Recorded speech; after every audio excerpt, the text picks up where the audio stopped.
The wind howled across the frozen colony. Snowflakes fell like sharp knives cutting into the skin. The night was merciless, a white storm swallowing every street, every house, every corner, and in this cruel storm walked the alien widow. Her steps were slow, heavy, almost broken. She wrapped her thin arms around her chest, shivering as the cold bit into her bones. Her clothes were torn. Her breath came out in small clouds of mist. Her large, dark eyes searched the windows of the colony homes, hoping for one light of kindness. She had once lived with her mate far from this place. He had been strong, brave, her protector, but war had taken him, leaving her with nothing, no home, no family, no future. Now she was alone in a world that did not want her. The colony humans had made rules. No aliens inside the walls, they said. They bring danger, they bring death, they whispered.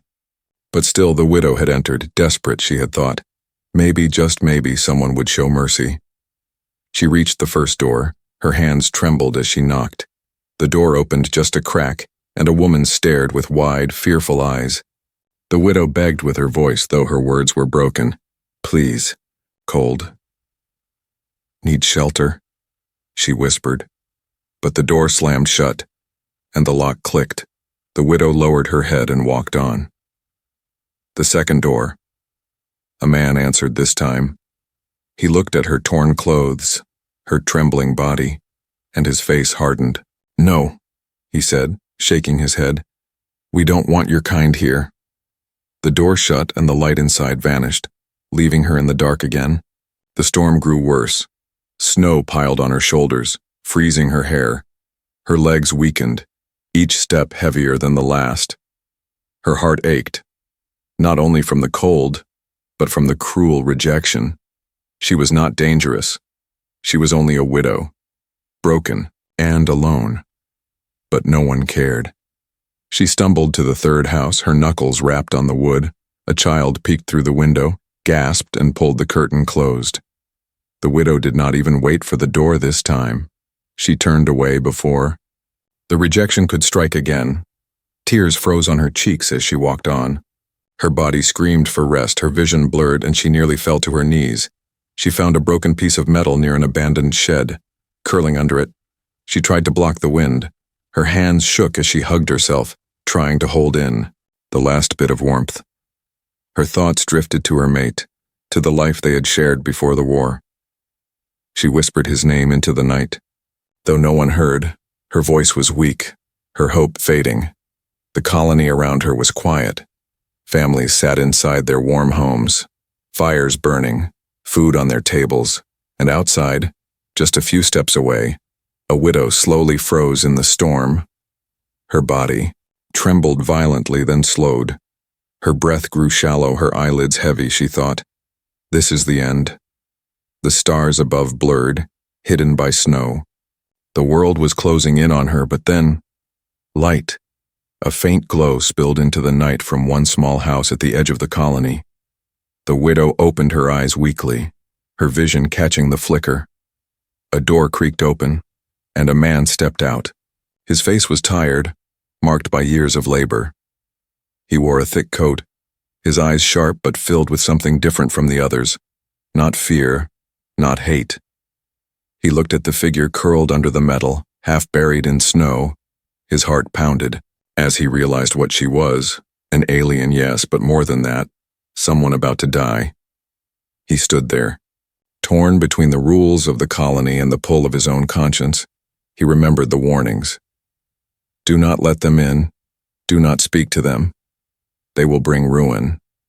But he also remembered his own past, the long nights of grief after losing his wife. He knew the look of despair. He knew the weight of loneliness. And what he saw in the alien widow's eyes was not danger, but sorrow. The wind roared, as if demanding he make a choice. He clenched his fists, his breath visible in the freezing air. Then slowly he took a step forward, then another, until he stood before her.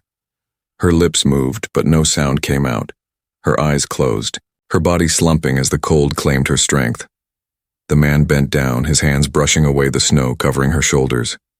He lifted her into his arms, shocked at how light she was, how fragile. For a moment he hesitated, looking back at the warm glow of his house. If he carried her inside, he would break the law of the colony. If he left her here, she would die before dawn. His heart raced, torn between fear and mercy, and then he made his choice. He carried her across the snow, step by step, his boots sinking deep into the frozen ground. He pushed open his door, the warmth rushing out to meet them both.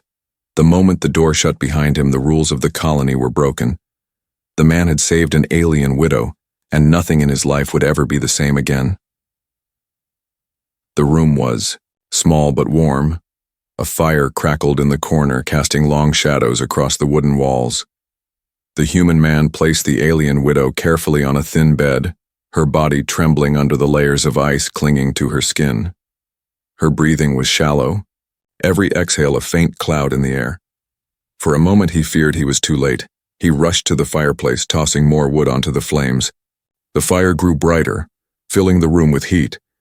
He grabbed a heavy blanket and wrapped it around her shivering body. Her eyes were closed, but faint sounds escaped her lips, whispers in a language he could not understand. They were soft, broken words like prayers to someone far away. He leaned closer, listening, but her voice faded into silence.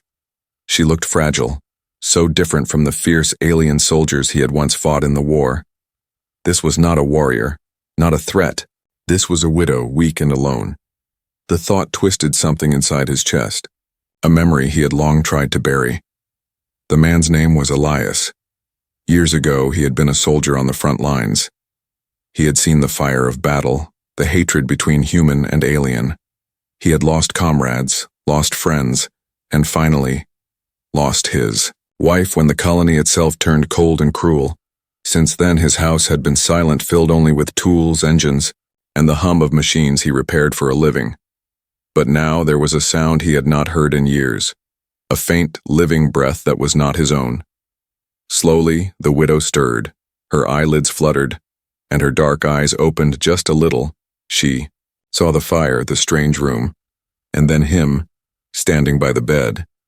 Fear shot across her face, her body tensing as if she expected pain. Elias raised his hands quickly, palms open, showing he meant no harm. "You are safe," he said slowly, his voice low and calm. Of course, she did not understand all his words, but something in his tone made her pause. Her lips moved, forming her own language. Broken and weak, he shook his head gently, pointing to the fire, to the blanket, to himself. Then he repeated, softer this time, "Safe." Her eyes softened just a little, though her body still shook. She tried to sit up but fell back, her strength failing her. Elias moved closer, helping her lean against the wall. He poured warm water into a cup and held it out. At first she hesitated, but then with trembling hands, she took it. The steam rose around her face as she sipped, and color returned slowly to her cheeks. They sat in silence for a while, the storm outside beating against the windows. The firelight flickered, reflecting in her wide, uncertain eyes. Elias studied her carefully, noticing the scars on her hands, the thin lines of pain etched into her face. This was not a creature of war. This was someone broken by loss, just like him. Finally, she placed a hand on her chest and spoke a single word. It was her name, soft, strange, but full of meaning. Elias repeated it clumsily, and she gave the faintest nod. Then he pointed to himself, saying, "Elias." Her lips shaped the word slowly, almost whispering it. For the first time in years, he felt the warmth of another voice speaking his name. The storm raged on outside, but inside, a fragile connection formed. They spoke in fragments, in gestures and small words.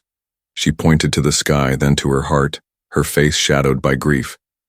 He understood. She was telling him about her mate, about her loss.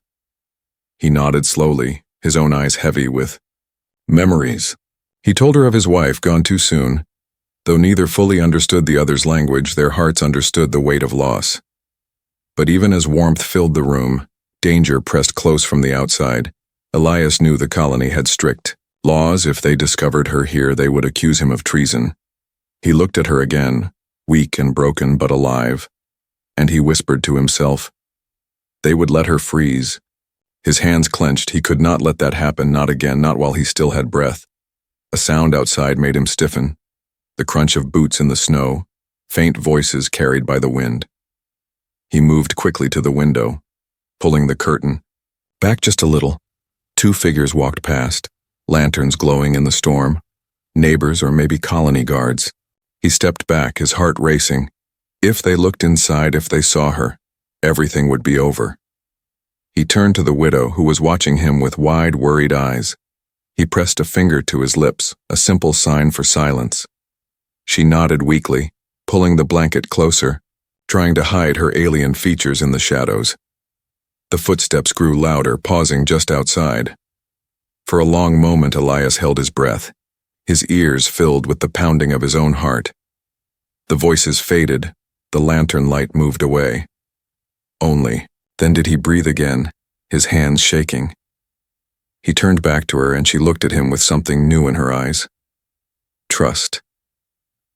The silence stretched, broken only by the storm and the fire's crackle.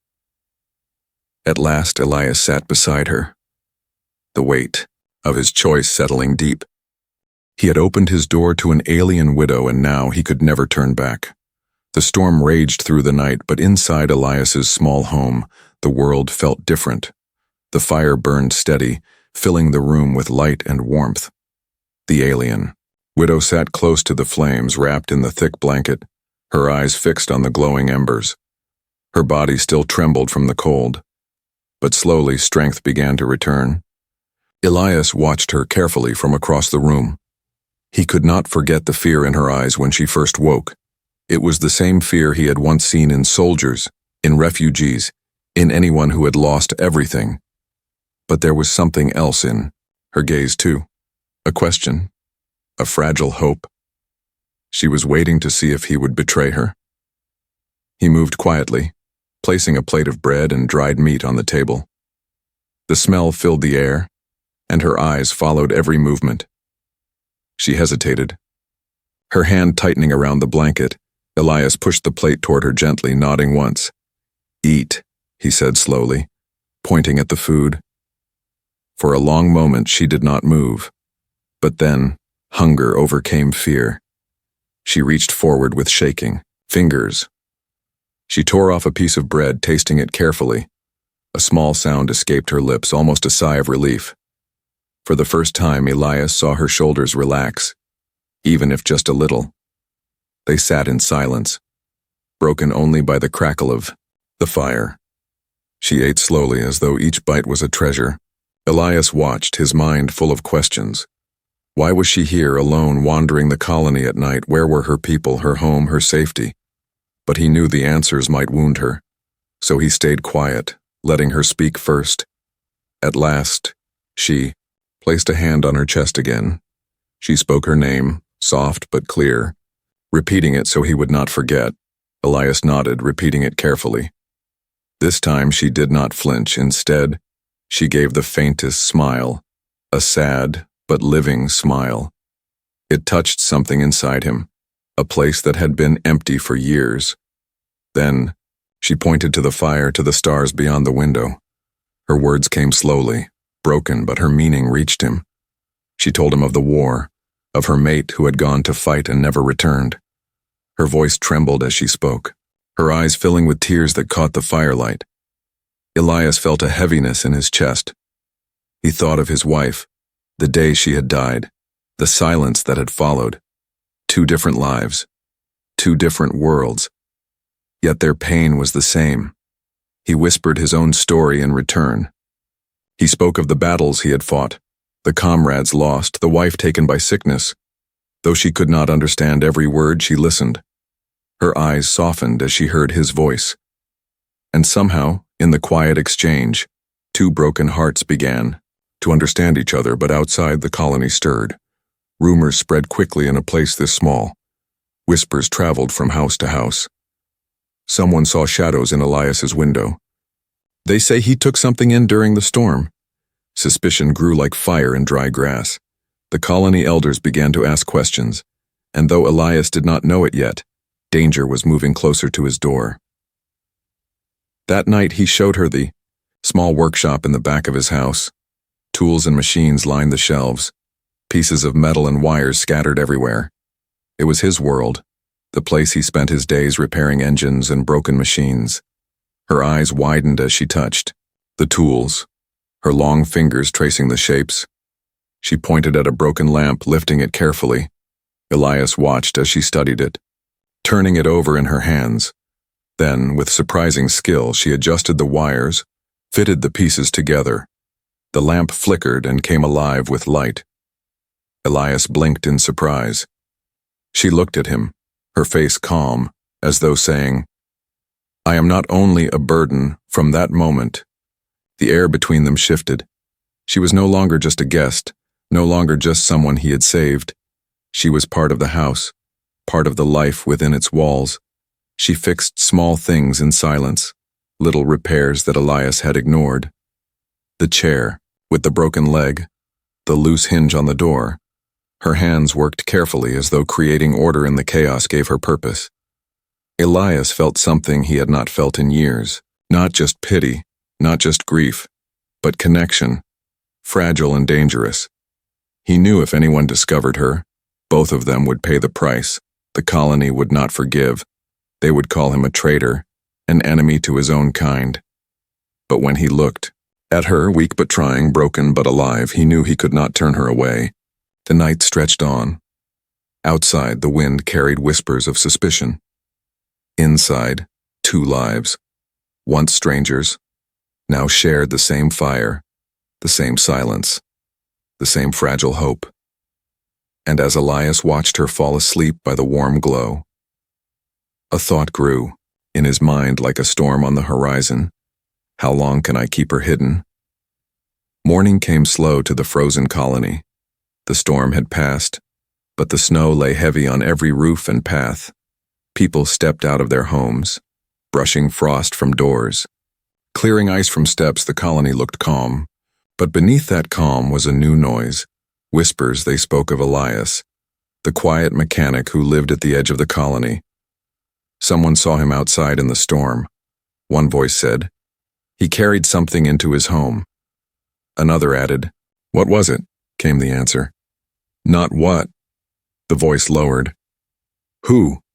The whispers spread like fire, unseen but unstoppable. Elias worked in his small workshop that morning. The alien widow sat near the fire, repairing a broken pan with careful hands.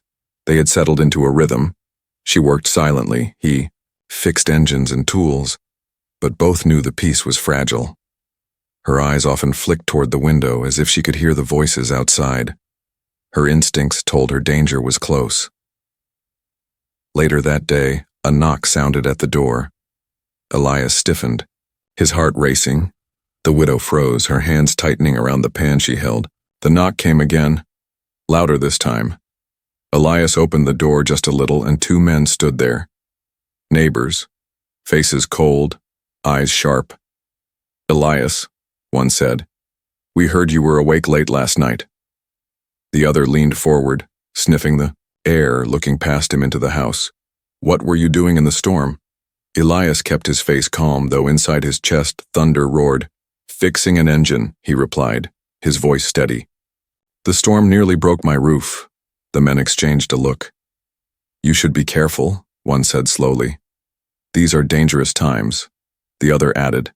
Elias nodded, closing the door quickly. He leaned against it, breathing hard. Behind him, the widow's eyes were wide, filled with fear. That night the whispers grew louder. Elders of the colony spoke in their council hall. "Humans must not harbor outsiders," they declared. "Our survival depends on unity, on purity, on loyalty to our own." The law was clear. Anyone helping an alien would be punished. And still, in the shadows of his home, Elias kept her safe. Days passed, and life became a careful game of silence. Elias went to the colony market for food, pretending nothing was different. But he felt the stares, heard the murmurs behind his back. At night, The widow mended things in his home. Her hands gave new life to broken objects. She was building more than repairs. She was building trust, but trust could not stop suspicion. One evening, as the fire burned low, Elias found her humming softly. The sound was strange, the melody unlike anything he had ever heard. It was gentle, mournful, yet somehow beautiful. He sat quietly, listening. When she noticed, she stopped, embarrassed, but Elias shook his head, whispering, "Don't stop." For the first time in years, music had filled his house, yet even as warmth grew inside, coldness thickened outside. Children whispered about the alien hiding in the mechanic's house. Mothers pulled them close, telling them not to speak such words aloud. Men carried their lanterns at night, circling the streets near Elias's home. Each step, each glance, pressed heavier on his shoulders. The widow saw it too, her eyes sad, her body tense. She knew she was the cause of his danger. More than once she touched the door, as though ready to leave. But every time, Elias stopped her, shaking his head. Firmly, "You will not survive out there," he said. Though she understood little of his language, she understood his meaning. And each time, she stayed, though guilt weighed heavy on her heart. One night, footsteps crunched outside his window. Voices. Muttered low. Too close, Elias blew out the lamp quickly, pulling the widow into the darkest corner of the room. They stayed silent, the fire burning low. The voices passed, but one lingered. "We will search soon," it whispered. Then silence, heavy and sharp. The widow looked at Elias, her eyes full of questions. He did not answer, for he did not know what tomorrow would bring.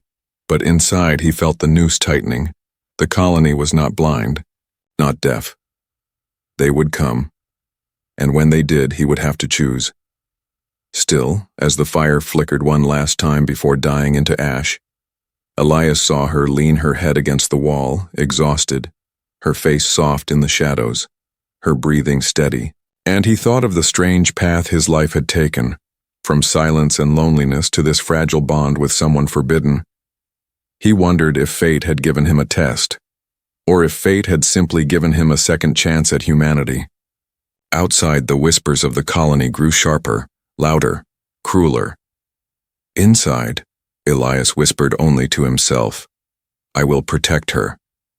Even as fear gnawed at his heart, he knew the truth. The secret inside his home could not remain hidden forever. And when the colony came knocking again, the fire inside him would be tested. Night wrapped the colony in silence. But inside Elias's small house, the silence was different. It was not the silence of loneliness anymore. It was the silence of two broken souls learning how to live again. The alien widow sat by the fire. Her hands folded around a cup of warm water. Elias sat across from her, polishing a tool he had been repairing. The glow of the flames danced between them, soft and gentle. Each glance, each gesture, carried meaning more powerful than words. She placed her hand on her chest again, speaking her name slowly. Elias nodded, repeating it carefully, his voice deep but kind. Then she pointed to him, waiting. "Elias," he said, and she whispered it back. The sound of his name on her lips stirred something inside him. It had been years since anyone had spoken it with such care. Bit by bit, they built their own language, gestures, drawings in the ashes near the fire, broken words that carried pieces of truth. She would point to the stars through the window and whisper. He would answer with the human word, pointing the same way. Together they built a fragile bridge between worlds. One evening she reached for his old guitar, a dusty instrument resting against the wall.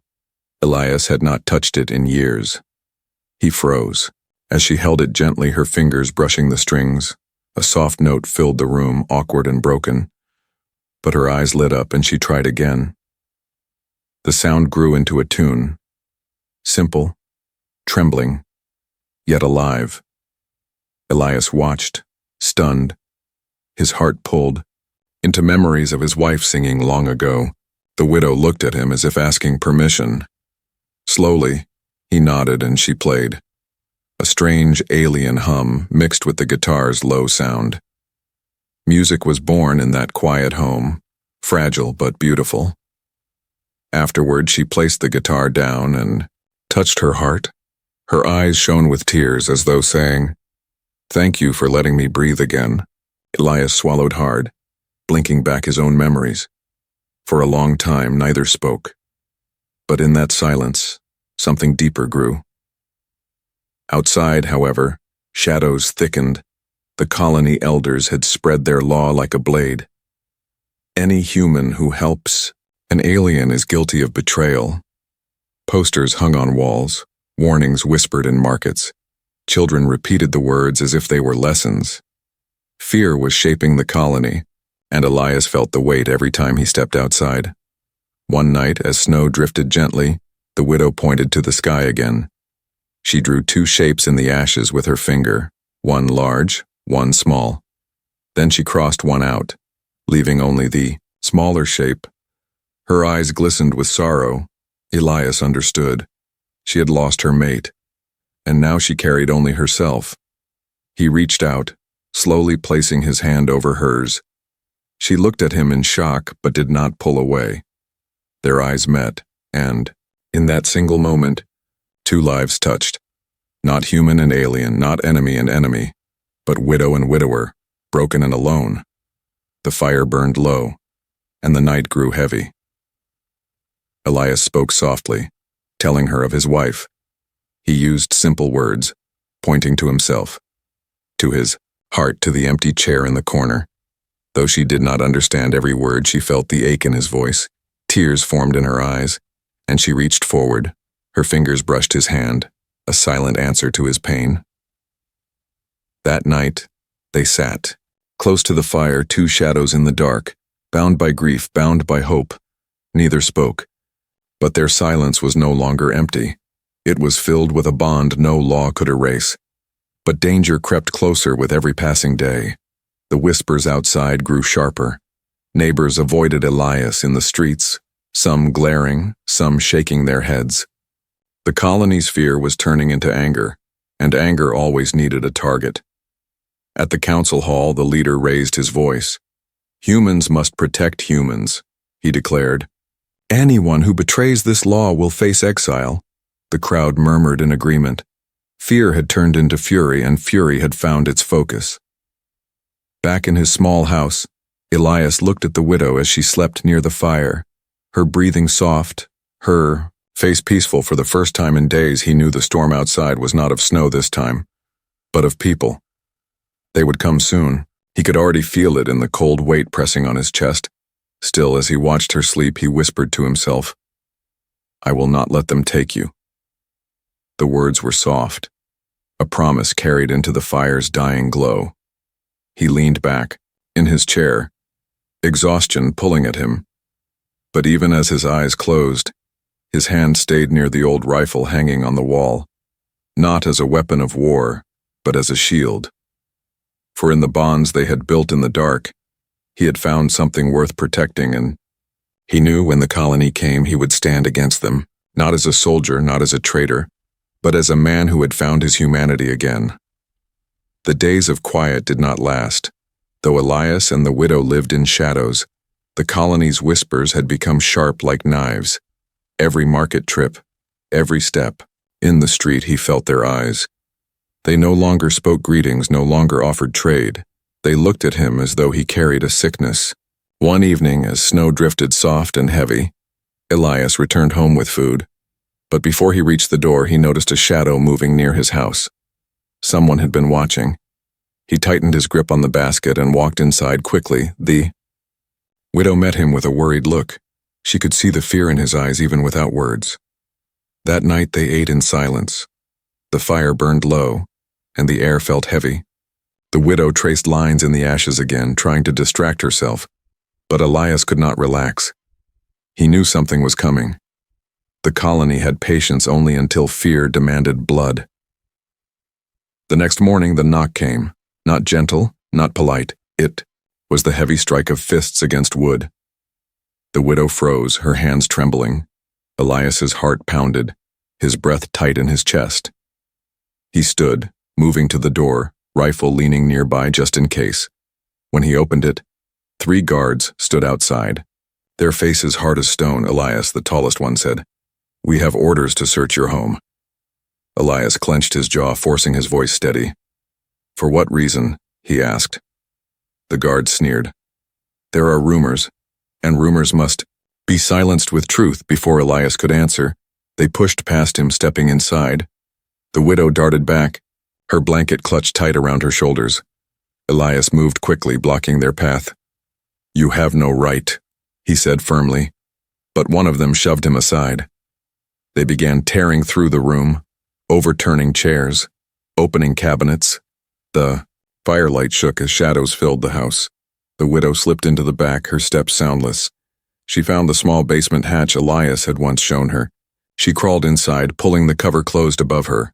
Her breath came fast, each sound echoing too loud in her ears.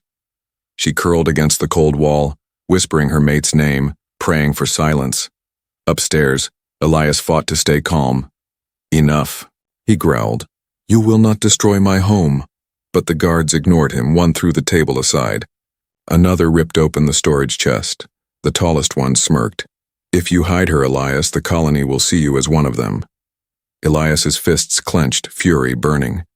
He knew then, someone had betrayed him. Perhaps a neighbor, perhaps the man who had asked questions in the market. It did not matter. The seed of suspicion had grown into violence. And now, they were hunting not only the widow, but him as well. The search grew closer to the basement. One guard kicked at the floorboards. His eyes narrowing, Elias's chest tightened, sweat dripping down his brow. The guard bent down, listening. For a moment all was still. Then he whispered, "I hear breathing." Elias's heart stopped. The guard reached for the hatch, fingers brushing the edge. In that instant, Elias moved. He grabbed the guard's arm, yanking him back. "No!" Elias roared, his voice shaking the walls. The guard stumbled, rage flashing in his eyes. The others turned, weapons ready. The room exploded with chaos. Elias shoved the first guard against the wall, fists striking. The second swung a baton, catching Elias on the shoulder. Pain shot through him, but he did not stop. He fought like a man with nothing left to lose, because he knew in truth he had everything to lose. The widow crouched in the basement, tears streaming down her face. She heard the sounds above, shouts, crashes, the crack of wood breaking. Her heart ached with guilt. She had brought danger to the only human who had shown her kindness, but she could not stay hidden. Her trembling hands pushed against the hatch. Light spilled in and she climbed out. The guards froze for a moment, eyes widening. "There!" one shouted. The widow stood in the open, her blanket falling from her shoulders. Her thin frame shook, but her eyes burned with defiance. She would not let Elias fight alone. She would not let him fall because of her. Elias turned, his breath ragged, blood on his lip. When he saw her standing there, his heart sank. "No," he whispered. "You should have stayed hidden." But the widow stepped closer. Her hand touched his arm, steadying him. Together they faced the guards. 2 broken souls standing side by side. The tallest guard sneered, raising his weapon. "The council will decide your fate." He spat. Elias pulled the widow close, his eyes sharp with fire. "No council decides for me," he growled. The guards tightened their grip, ready to strike. But Elias did not back down. Not now, not ever. The betrayal was complete. The colony had turned against him. But Elias knew one truth deep in his heart. He would rather fall beside her than live in a world that had no mercy. The room shook with anger. The guards circled Elias and the widow, weapons raised, eyes burning with hatred. The fire in the corner crackled weakly, its light too small against the storm of violence inside the house. Elias stood tall, though blood ran down his lip. The widow clung to his arm, her body trembling, yet her gaze fierce. The tallest guard shouted, "Step aside, Elias, give her to us." Elias's voice thundered back, "No. She is not the enemy. She is not a monster," he growled. "She is a widow like me, and she has lost everything." The guards sneered, their faces twisted by fear and pride. One lunged forward, swinging a baton. Elias blocked the strike with his arm, pain searing through him. He pushed the guard back, the wooden floor creaking under the struggle. Another guard advanced, blade. Flashing in the firelight, the widow cried out, pulling Elias back just in time. The blade cut only air, the sound sharp and deadly. Her eyes blazed with defiance. She stepped in front of Elias, raising her thin arms. The guards hesitated for a heartbeat, stunned by her courage. But the tallest one spat. "She does not belong here. Her kind brings ruin." Elias's chest heaved with fury. He roared, "Her kind saved my soul while yours would see it buried." The fight grew wild. Chairs crashed, wood splintered, shadows spun across the walls. Elias fought with the strength of desperation. Every blow he struck was not just for survival, but for the promise he had made to himself. He would protect her. The widow, though weak, grabbed what she could, throwing objects, pulling Elias out of danger when strikes came too close. Together they moved not as strangers, but as one. At last the guard stepped back, panting, eyes narrowing. The tallest one pointed toward the door. More footsteps echoed outside, heavy and countless. The colony had come. Lantern lights spilled. Through the windows, voices rising like thunder. "The traitor," they shouted. "The alien. Bring them out," the crowd demanded. Elias's chest tightened. He had known this moment would come, but still his heart pounded with fear. He looked at the widow, her face pale yet unbroken. She whispered his name, her voice trembling. He touched her cheek gently, his hand rough but tender. "This is our last night," he whispered, though she barely understood, but she understood the look in his eyes, the look of final choice. The door shook under fists and boots. Wood cracked. The hinges screamed. The crowd poured in, filling the house with fire and fury. Men and women, neighbors Elias had known for years, now stood against him. Their eyes were not their own anymore. They were eyes stolen by fear. The colony leader stepped forward, his voice cold as ice. "Elias, you stand guilty of treason. You protected the enemy, and for that, you will be cast out, or you will die with her." The widow straightened.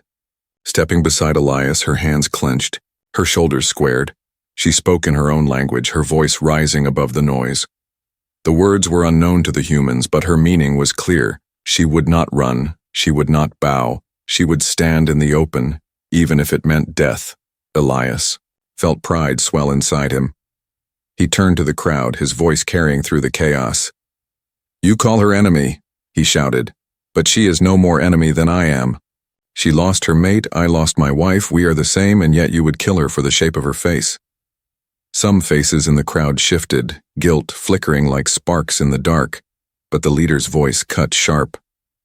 "She is alien, and you are blind. Both of you will freeze outside these walls." Silence fell for a moment. Elias knew the weight of his choice. If he surrendered her, they might spare him. If he held her hand, they would exile them both.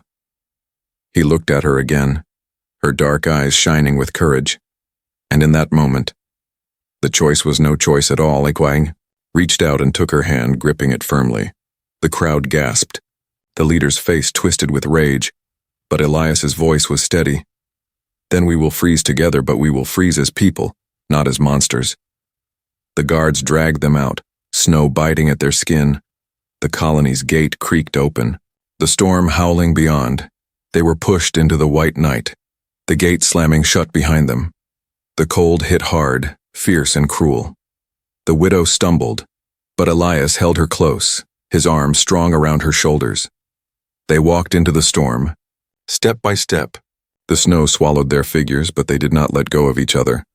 Above them, the stars burned bright, silent witnesses to their defiance. Perhaps they would freeze, perhaps they would fall. But in that moment, Elias felt alive. He had chosen love over fear, mercy over law, humanity over hate. And as the storm raged around them, the human and the alien widow disappeared into the night. Two broken souls bound together by courage, their story no longer one of loneliness, but of the last choice made in the dark.